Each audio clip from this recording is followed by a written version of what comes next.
Greetings everyone, I hope we are all well. This is Lusapeto bringing you 8 p.m. lights out. While this might be a little awkward if you're listening to this in the dark or anticipating your share of load shedding for the day. In this podcast series, we speak about what load shedding essentially is, as well as how it affects township economies, or retail enterprises rather, in particular. So sit back, relax. This is 8 p.m. lights out, where we shed some light on load shedding by acquainting you with the dark. In our debut episode, we'll set the scene by explaining what load shedding actually is, as well as what the township economy actually entails. We start off by speaking about what the township economy actually is. So the township economy in South Africa refers to heterogeneous business markets located within the urban area settlements with a history of racial marginalization, known as townships.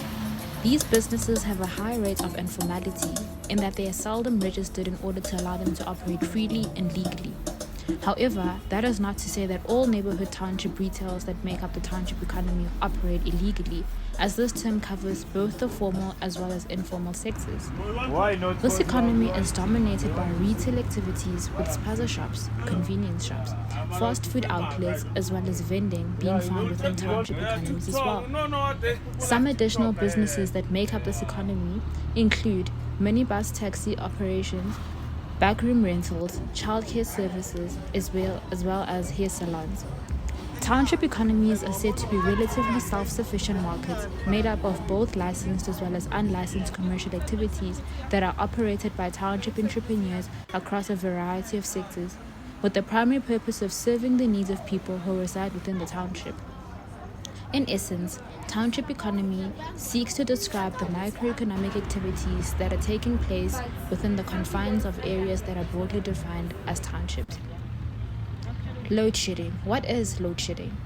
Load shedding is a phenomenon in South Africa whereby the state-owned utility by the name of Eskom is unable to meet the electricity demands for the whole of South Africa at the same time.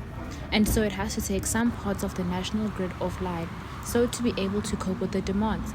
In this process, South Africans can be said to share the little electricity that is able to be generated at the time by experiencing electricity at different times of the day. The time spent without electricity in the day is dependent on the load, the demand, as well as the amount of electricity that is generated. This is measured using stages that range from stage 1 up to stage 8. This is call for concern as it probes one to think about where we might be headed in future. Essentially, load shedding is a measure of last resort to avoid the collapse of the national grid. This word, or term rather, has become part of everyday speech for South Africans, and it activates a rather triggering feeling of despondency and leaves a bitter taste in the mouths of those that utter and those that hear it. This marks the end of our episode. We trust that you will join us for the next one. Bye.